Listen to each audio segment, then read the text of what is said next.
Phùng Thiệu Phong van xin Triệu Lệ Dĩnh được tái hôn vì con trai nhớ mẹ. Trong thế giới showbiz, có những cuộc hôn nhân tan vỡ ồn ào như một trận bão, nhưng cũng có những mối quan hệ kết thúc trong im lặng, để rồi sau đó, chính sự im lặng ấy lại trở thành mảnh đất màu mỡ cho vô số câu hỏi chưa có lời đáp.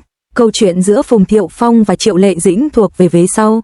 Sau ly hôn, họ gần như không nói xấu nhau, không tranh cãi công khai, không dùng truyền thông để phân bua, nhưng càng lặng im, dư luận càng tò mò, và rồi, từ những chi tiết rất nhỏ, một giả thuyết dần được thêu dệt trong trí tưởng tượng của công chúng. Liệu đã từng có lúc Phùng Thiệu Phong van xin Triệu Lệ Dĩnh tái hôn, không phải vì danh tiếng, không phải vì dư luận, mà vì con trai của họ, một đứa trẻ nhớ mẹ đến thắt lòng.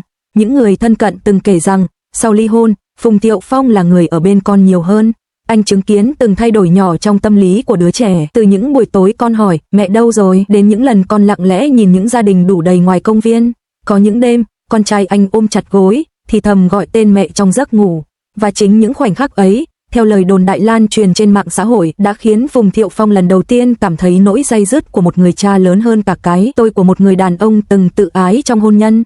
Người ta nói rằng, có một lần, trong một cuộc gặp riêng hiếm hoi để bàn về chuyện con cái, Phùng Thiệu Phong đã không giữ được bình tĩnh. Anh không còn là ngôi sao điềm đạm trước ống kính, cũng không phải người đàn ông từng mang trong mình nhiều nghi ngờ.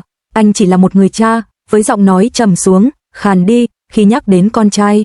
Anh kể rằng con nhớ mẹ như thế nào, rằng mỗi lần nhìn thấy Triệu Lệ Dĩnh trên màn hình TV, đứa trẻ lại im lặng rất lâu, và rồi, theo những gì cư dân mạng đồn đoán, anh đã nói ra câu mà trước đó có lẽ anh chưa từng nghĩ mình sẽ nói, vì con, chúng ta có thể thử lại không? Triệu Lệ Dĩnh, trong câu chuyện ấy, không phải là người phụ nữ yếu lòng.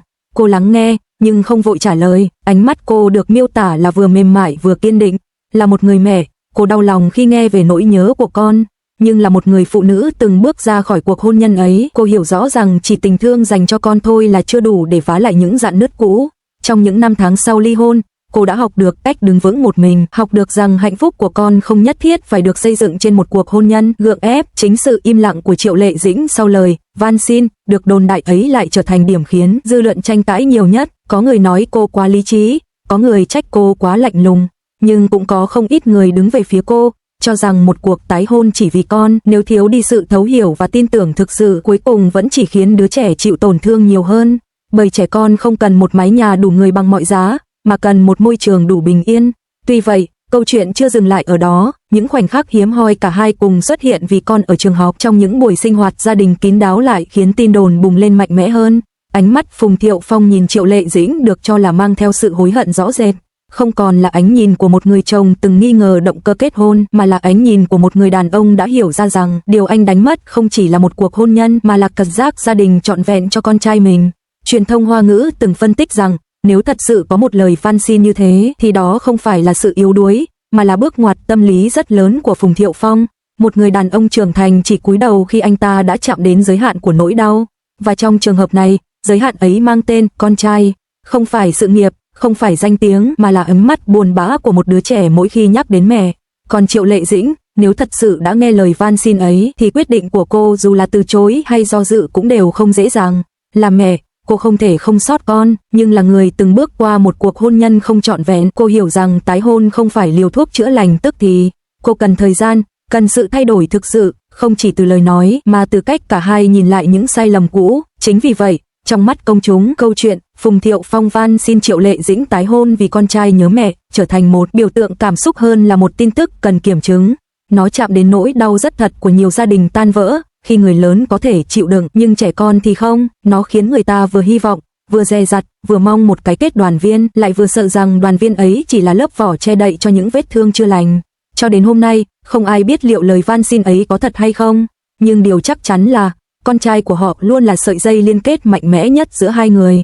Và trong thế giới đầy biến động của showbiz, nơi tình yêu dễ đến dễ đi, thì việc một người đàn ông sẵn sàng hạ thấp cái tôi vì con, và một người phụ nữ đủ tỉnh táo để không đánh đổi tương lai chỉ vì xúc động nhất thời, lại khiến câu chuyện này dù là thật hay chỉ tồn tại trong trí tưởng tượng của công chúng, trở nên đau lòng và nhân văn đến lạ. Khi lớn lên, cậu bé năm nào dần hiểu rằng ký ức đầu đời của mình không ồn ào, không bi kịch hóa, mà là những khoảng trống của những bữa cơm chỉ có hai người, khoảng trống của một chiếc ghế trống trong những buổi biểu diễn ở trường, khoảng trống của câu hỏi quen thuộc hôm nay mẹ có đến không, mà không ai trả lời thẳng.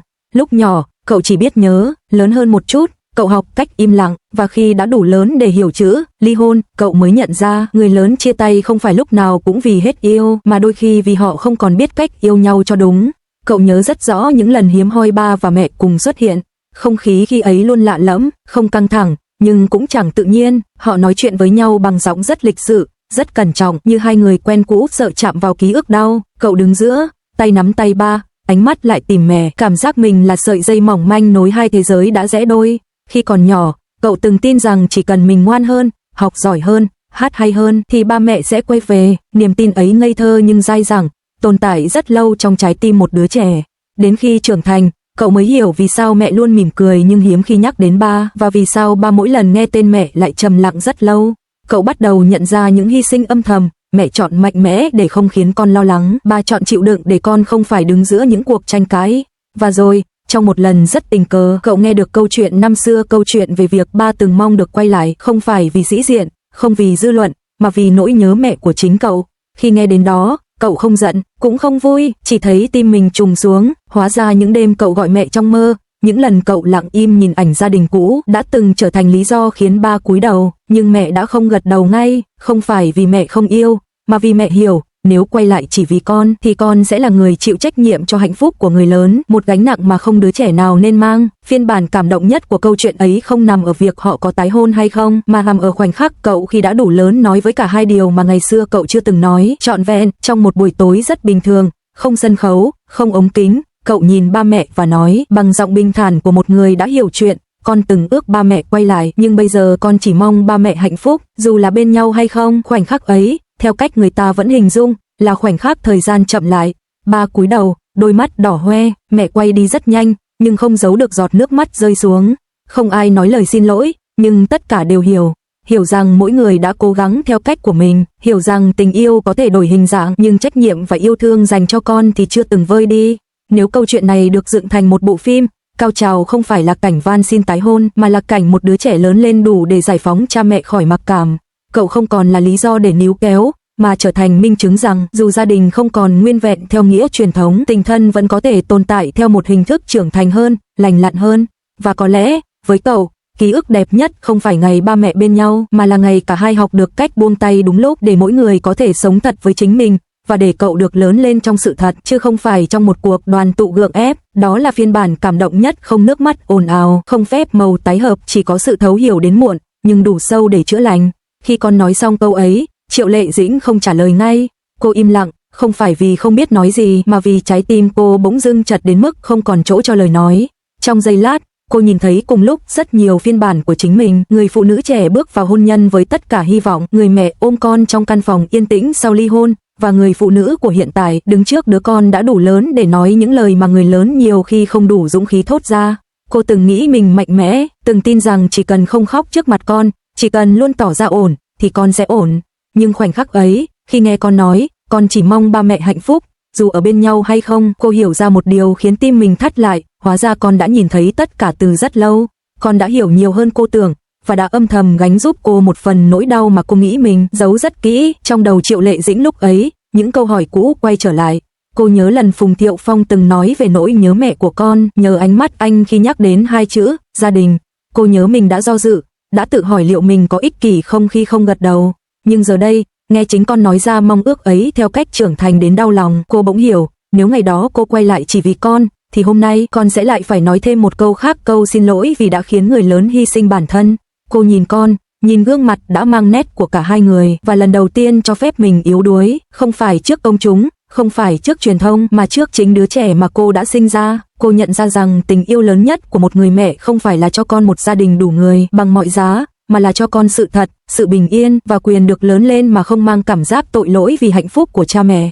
Trong khoảnh khắc ấy, Triệu Lệ Dĩnh không còn nghĩ về tái hôn hay không tái hôn.